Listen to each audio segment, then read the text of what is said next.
close Michigan State coach Tom Izzo met with reporters outside the locker room Friday in Minneapolis to preview Saturday's Final Four game versus Texas Tech.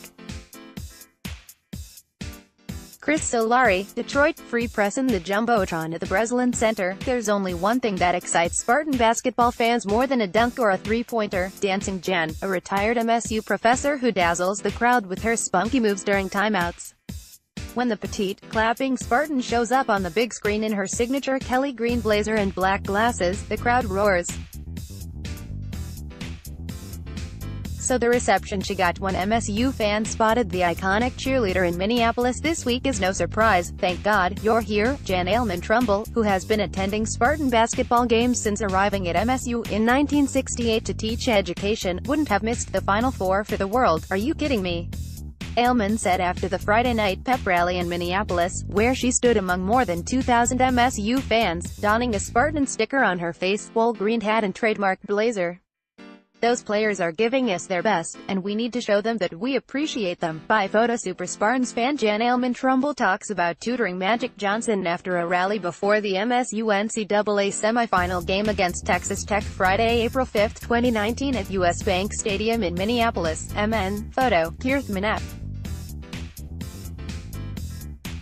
Dozier, Detroit, free press. Ailman vowed to do her part, flashing a thumbs up and proclaiming, "Two more, baby." Ailman, who once tutored the legendary Magic Johnson when he was a student at MSU, is among thousands of MSU fans from across the country who converged on Minneapolis this week to watch their beloved Spartans in their 10th visit to the Final Four, the last one in 2015. The fans came with a mission. MSU's mentally tough players would do their part on the court. They would deliver emotion from the stands. "I think we're going to have the most fans here," Coach Tom Izzo predicted at Friday's pep rally inside a packed Hyatt ballroom, with the players at his side. "These guys have given you everything you can ask for, and so the fans came in droves to return the favor." MSU fans go the distance, spend big in their green and white swag. MSU fans filled the streets of downtown Minneapolis, where the chant, "Go Green, Go White," could be heard on nearly every corner, outside every bar on Friday, and they came from all over: Michigan, California, New Mexico, Atlanta, Ohio, even Peru. "I'm feeling really good about this one," said MSU alum Eloy Trevino, 43, who flew more than 15 hours from Lima, Peru, to watch his Spartans in the Final Four.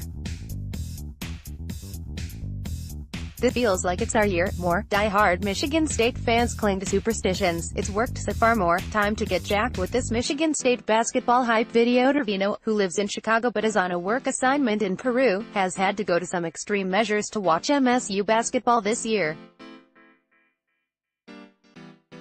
The games aren't available in Peru, so he flew home to Chicago to watch round 1 of the NCAA tournament. He couldn't get to Washington, D.C. for the Duke game because of work, so he downloaded a March Madness app and tried to watch it there. But there were glitches. He was on an airplane flying to Lima. The game kept coming in and out. He got the last 40 seconds of the game and saw Kenny Goins hit the thrilling three-pointer that put MSU ahead. And then the video cut off. "I was beside myself," Trevino recalled, noting he later got about 40 texts from friends blowing up his phone with the news. MSU had beaten Duke. Trevino, an avid Spartans fan who color coordinates his closet so that no blue and yellow clothes are next to each other because of his disdain for the University of Michigan, was not going to miss the next MSU game.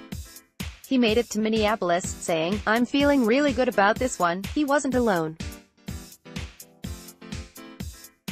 All day Friday, fans expressed similar feelings, saying there was something special about this team. "They've got all the tools," said Jameel Jackson, 40, of Flint, who came to Minneapolis with his twin brother, Jatavis, to watch the game. "We're diehard Spartan fans." So is Pete Lentini, 65, who grew up in Detroit but now lives in Minnesota. Decked out in green and white, he positioned himself near the doorway where the team players entered the pep rally and hammed it up with the other fans.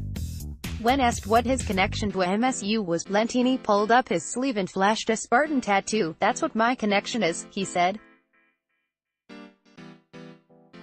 Turns out, he was a 1979 MSU grad. "Kids, we're going to Minnesota." Kristen Gibe of St. Clair Shores and her family were supposed to go to North Carolina for spring break. Their daughters, Madison, 12, and Ashley, 10, were looking forward to the trip as it involved an amusement park outing, but at 6:11 p.m. on a Sunday, Gaib got a strange text from her husband, "Want to go to Minnesota for spring break lol," after Michigan State beat Duke on March 31st in a 68-67 thriller and advanced to the Final Four. Jim Gaib, a carpenter who had never been to a Final Four game, hatched a different spring break plan. He would take his family to Minneapolis. "What's in Minneapolis?" Gaib recalled his kids asking him. "The Mall of America," he responded. Dad got his way, and at 2 a.m. Thursday, Gaib loaded up his family in his car and drove 10.5 hours to Minneapolis. He brought along his makeshift MSU Stormtrooper helmet, which he made 5 years ago when MSU played Iowa in the Big Ten Championship. The Gaibs arrived in Minneapolis at 10 a.m. Friday, in time for Dad to watch the Spartans open practice at Bank Stadium. While thrilled to be there, he had one letdown: they wouldn't let him bring his Stormtrooper helmet inside. Despite the minor disappointment, Gaib still grinned ear to ear.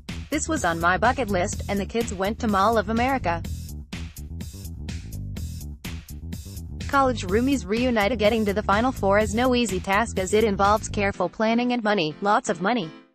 There's transportation, hotels, getting time off from work and, of course, those pricey tickets, which, depending on where people sit, can stretch into the thousands. For Saturday night's semifinals, the most expensive ticket was more than $5,000, and that was a 17th row seat in a Delta 360 suite. The lowest ticket was about $140. As of Saturday afternoon, tickets for the championship game were going as low as $109 and as high as $6,000. For MSU alums Carrie Quast and Patty Walters, the Final Four trip was a must, even though they knew it would cost them. They joked that their decision to go was partly influenced by alcohol.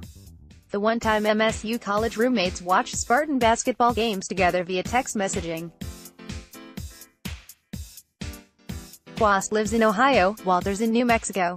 Both are 59. When big plays happen, or the team wins, they do shots as they text.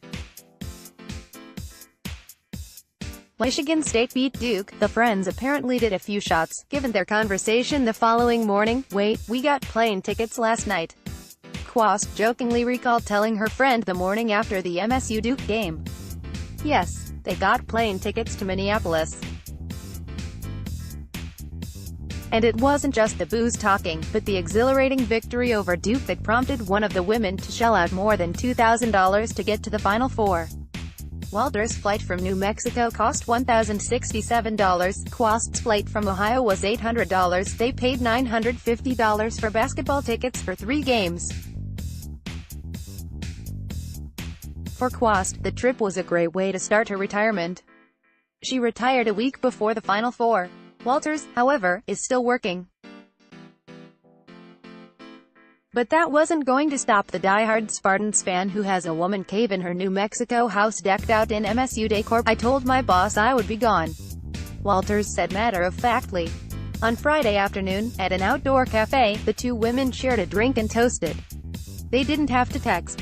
They clinked their glasses and said, "Go green." Contact Pressabaldez, tbaldez@freepress.com. Read or share this story, https://www.freep.com/story/news/local/michigan/2019/04/06/MSU-fans-Minneapolis-final/33858750002/